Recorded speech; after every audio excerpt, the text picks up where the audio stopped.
बिस्मिल्लाहिर्रहमानिर्रहीम। छोटे बच्चे बच्चियों को आम तौर पर ऐसे लिबास पहनाए जा रहे हैं जो बड़े होने पर जिनको पहनाया नहीं जा सकता। यानी इतने नाक़िस, ऐसे फैशनेबल और ऐसे चुस्त और ऐसे ढील जो है हल्के के बड़ी उम्र में जिनको पहनना तो बिल्कुल हराम, मना क़तई होता है, सदर के ख़िलाफ़ होता है। छोटे बच्चे चूँकि मुकल्लफ़ नहीं हैं और छोटे बच्चे जो बिल्कुल ही छोटे बच्चे होते हैं वो नंगे भी पड़े रहते हैं तो फ़र्क नहीं पड़ता, दूध पीते बच्चे साल 2 साल के हैं।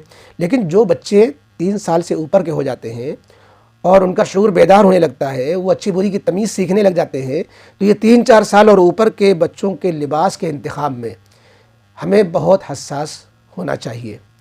ये 3-4 साल से लेकर ये 7-8 साल की उम्र का जो ज़माना होता है, ये मुस्तक़बिल के एतबार से उनको लाइन मिलती है।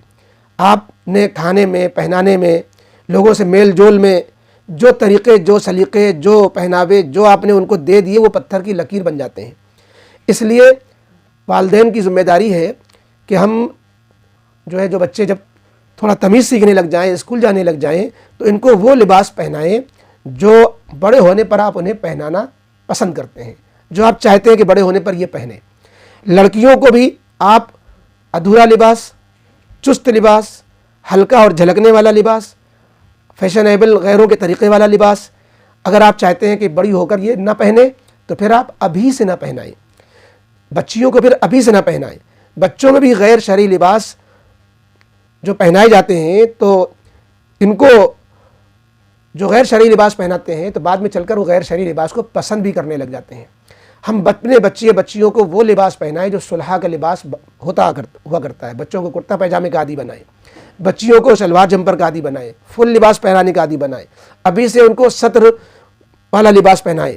स्कूल की ड्रेस जिसमें टांगें खुली रहती हैं, जांघें दिखती रहती हैं, रान खुली रहती है, ऐसी ड्रेस वाले पहन करके स्कूल में आप खुशी खुशी भेज रहे हैं। हालांकि इससे उसकी शर्म हया ख़त्म हो रही है, इससे उसको नंगे रहने की आदत पड़ रही है, इससे उसको सतर खोलने की आदत पड़ रही है। लिहाजा लड़कियों को इस तरह की ड्रेसें पहनकर स्कूल जो लोग भेज रहे हैं वो लड़कियों के मुस्तकबिल से खिलवाड़ कर रहे हैं। आगे चल कर के यही लड़कियां फिर आपके शरई लिबास को पसंद नहीं करेंगी। ये बच्चे तो हैं अभी छोटे, आप कहेंगे अरे आप क्या बातें कर रहे हैं, छोटे बच्चों के लिए भी शरीयत, छोटे बच्चों को, भाई छोटे बच्चे गैर मुकल्लफ़ हैं, यही तो कह करके और सोच करके हम उन्हें सब कुछ पहना देते हैं और सब तमीज़ खो देते हैं। लेकिन वो छोटे, हम तो छोटे नहीं हैं, हम तो जो है अभी गैर मुकल्लफ़ नहीं है, वो गैर मुकल्लफ़ है, हम तो मुकल्लफ़ है। हम इस बात के मुकल्लफ़ हैं कि उनको हम सही वो दीन दें जो आगे चलकर उन्हें जिस दीन पे चलना है, उन्हें वो लिबास दें जो आगे चलकर उन्हें लिबास पहनना चाहिए। याद रखिए, शैतान का पहला हमला जो आदम हव्वा पर हुआ है वो बेसतरी के अंदाज में हुआ है।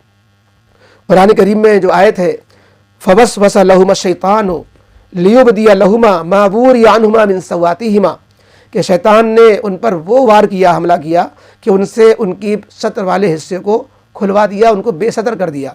यानी जो है उनके लिबास जो जन्नती था उनको उतरवा दिया। तो ये चीज़ के शर्म हया इंसान से ख़त्म हो जाए, ये 100 बीमारी की एक बीमारी है। इसलिए हम अगर उनके बिगड़ने से, के मुस्तकबिल को बिगड़ने से बचाना चाहते हैं, उनको दीन के रंग में देखना चाहते हैं, तो हम अपने मुसलमान दीनदार भाइयों से दरख्वास्त करेंगे कि बच्चे बच्चियों के पहनावे में भी हसास रहें। ये नंगे पहनावे और छोटे पहनावे और दूसरों के पहनावे, ये लिबास उनके लिए जहर है, इससे उनका दीनी मिजाज बनेगा नहीं, बिगड़ेगा। इसलिए हमें ज़ाहिरी एतबार से भी, कुरान कहता है ना कि ज़ाहिर को भी बनाओ, बातिन को भी बनाओ, ज़ाहिरी गुनाह भी छोड़ो, बातिनी गुनाह भी छोड़ो, वज़रू ज़ाहिरल इस्मि व बातिना।